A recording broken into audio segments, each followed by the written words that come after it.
पढ़े, वो मुझको आता नहीं है कुछ पॉलिटिकल साइंस में। तो मैंने कहा आप क्या करें, यहाँ फंस गए हम। और कुछ कहा भी रहेंगे सर कि हम कोई क्वेश्चनों पे आए, क्योंकि उनको पता है कि लॉ आ रहा है, उसको लॉ से हम पूछना नहीं है, बचना चाह रहे थे। तो मैंने कहा सर हिंदी पढ़ो, मैं जो सब्जेक्ट बताया एक भी नहीं पढ़ा था। हिंदी पढ़ा हूँ, इंग्लिश पढ़ा हूँ और हिस्ट्री पढ़ा हूँ। मैंने हिस्ट्री में कंफर्म कर दिया कि मॉडर्न हिस्ट्री पढ़ा हूँ। और मैंने कहा सर पॉलिटिकल साइंस पढ़ा, तो कहते हैं पॉलिटिकल साइंस में क्या पढ़ा। मैंने कहा सर हमारे सिलेबस में कॉन्स्टिट्यूशन शामिल था।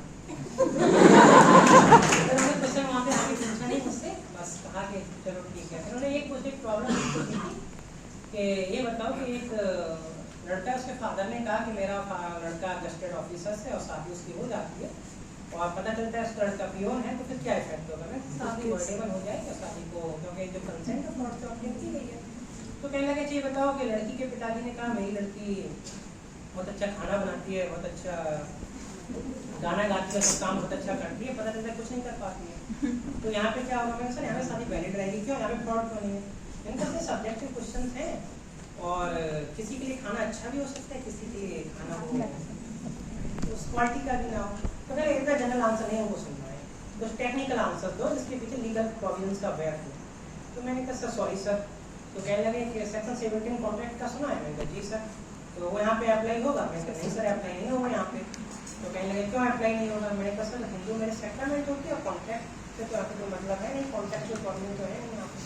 तो कहने लगे नहीं इतना जनरल आंसर नहीं सुनना है और टेक्निकल बताओ। तो मैंने कहा सॉरी। यहाँ पे मैं तो सॉरी सर बोला, हमने तो सॉरी 2-3 बार बोलना था सर। तो मैं सॉरी सर बोला। तो फिर कहने लगे, फिर वही जो बात मैं बोला वही बात वो बोले जिसको बताते हुए, बस उन्होंने थोड़ा घुमा के बोला कि पर्सनल लाभ ये नहीं चीज होगा, वो नहीं होगा। मैंने तो सिंपल वर्ड में बोल दिया था, उनका भी कहने का मतलब यही था। अब बहुत देर हो चुकी थी, जज साहब ने कहा उसको जाने में बहुत देर हो गई है। तो हमारे मेंबर कहते हैं नहीं अभी मुझको क्वेश्चन और पूछना।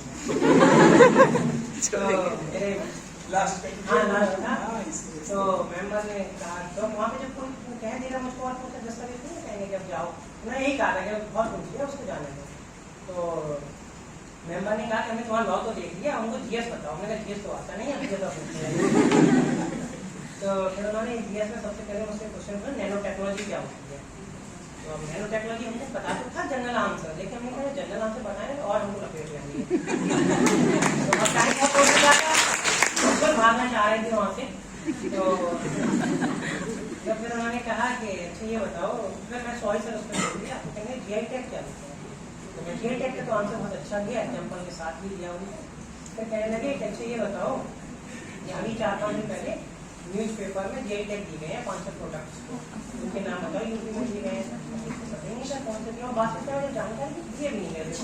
कोई चाह रहे थे ना आप बताओ, आपका झूठ पकड़ जाए, आप गैस लगाओगे तुरंत पकड़ नहीं है कुछ। हाँ तो मैंने उनको सॉरी सर बोल दिया, बस यहीं पे मैं समाप्त हो गया, मैं चला आया और फिर